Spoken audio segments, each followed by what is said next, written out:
Време е малко да покараме в тая мръсна жега. По-добре да е топло, отколкото да е студено. За по-незапознатите, това, което караме е Talaria Sting Pro MX5 се води модела. 13,4 кВт мощност с сложени 16-инчови супермото гуми, защото карам основно по улиците.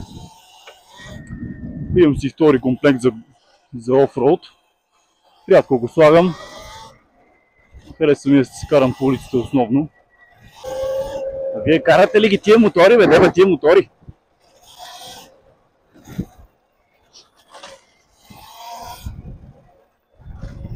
Отивам да хапна.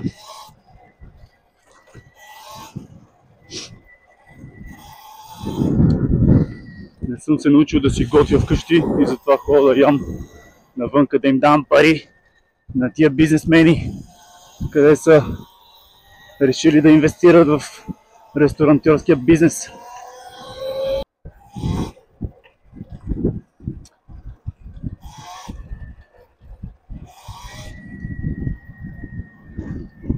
Масово се карат Сарони офроуд модели по София и не знам колко е рисковано това да го правите, при положение, че мен като сме спирали полицаи от предишни видеа, сте виждали как искат ми документи, искат регистрация, платени граждански. Не съм сигурен, че вече тия Сарони могат да се карат свободно по улиците в София.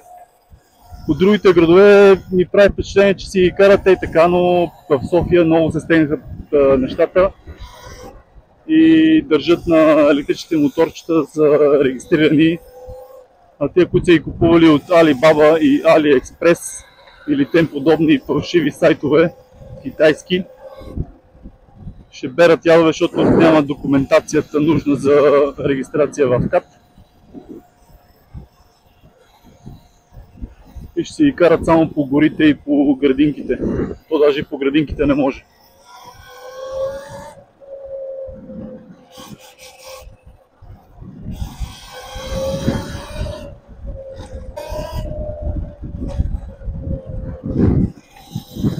Събота-неделна е много готино за каране, защото е по-малко трафика, особено сега в месец. Кой на почивка, кой някъде другаде. И е много приятно да се кара.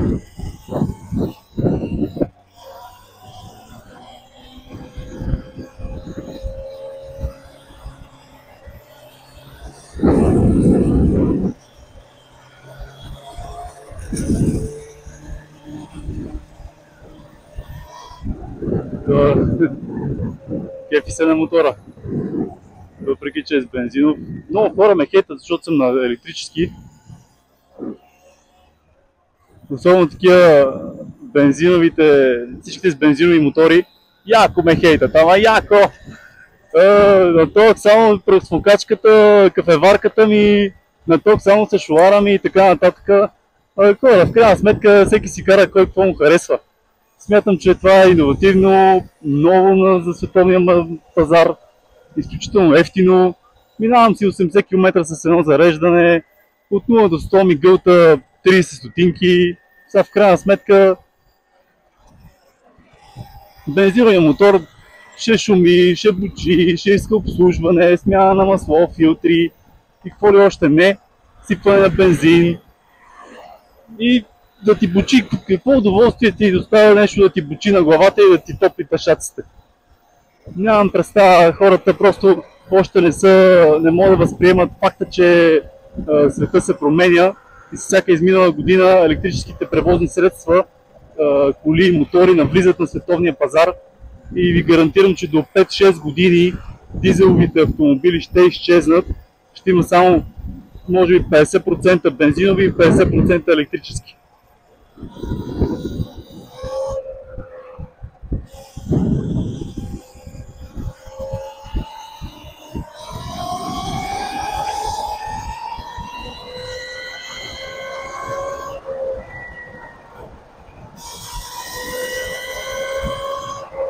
Не мога да давам цялата газ, защото все пак е много жега, моторът ми се охлажда само въздушно.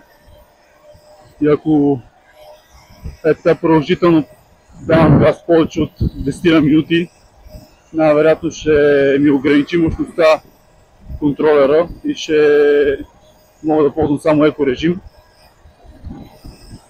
за да може да се охлади. Гледам да давам газ, като е малко по-хладно и разбира се, като имам батерия. Сега съм на 60%.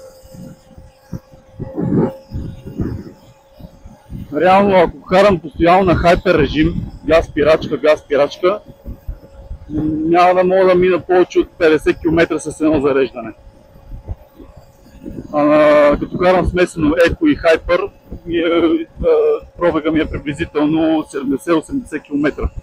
Много трудно мога да го изчисля, защото при всяка една възможност зареждам батерията, защото тези, които са добре запознати и карат електрически коли, знаят, че батерията няма нужда да зареждаш на 100%, ако не ти трябва пълния капацитет. Известно си днеска да покараш едни 30-40 км, не ти трябва 100%. Зареждане на 80, каквото 20-30 и отново зареждам до 80. Така циклите на батерията се утрояват или дори учетрояват и тази батерия ще издържи години наред. Дори да реша да го продавам, следващия собственик ще се радва на почти числова батерия. Вече съм минал на този мотор 3500 км и батерията още е на 100%. Защото само 3 пъти съм го зареждал на 100% за 6 месеца.